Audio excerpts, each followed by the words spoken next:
And it's neat to see my son, how much he loves a tractor, or looking at a tractor, or wanting to get on a tractor, or a bulldozer, an excavator. And I told my wife, the other day, at 40 years old, I still love it that much.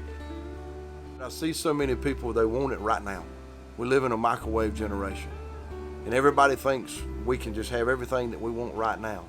And there's a lot of times, I'm gonna say, of my life that I've thought that as well, but it's not like that. And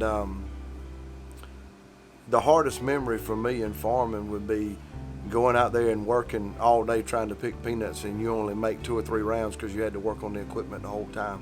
And you get home at the end of the day and you covered from top to bottom in dust and dirt and grease and cuts all over you.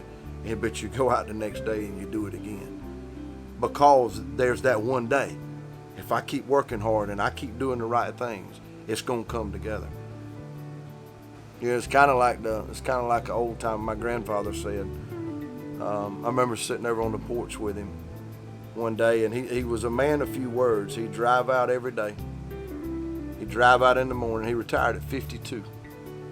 So he'd drive out in the mornings when I'd be on the tractor, and he'd come and he'd ride around and look. Even if I was in the field, the area I was going, he'd come and he'd ride beside the plow, and he'd always stop me.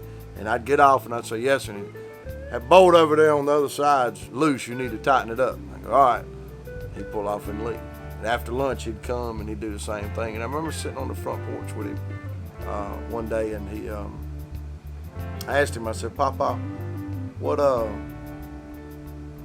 I'm trying hard. What is it?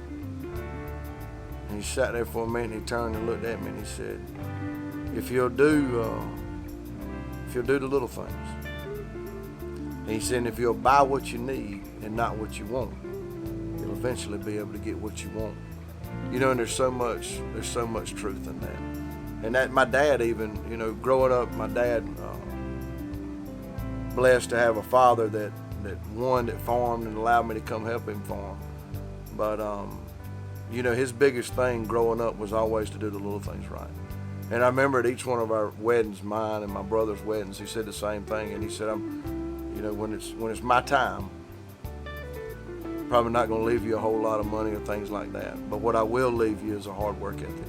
And if you've got a hard work ethic, you can make it in life. So you take those two things, those little nuggets, a hard work ethic, and buy what you need and not what you want. You put those together, man, and it works. If I had a nugget of wisdom to share, I think it's simple. The first would be to seek and find a relationship with Jesus Christ, because in that, it changes everything.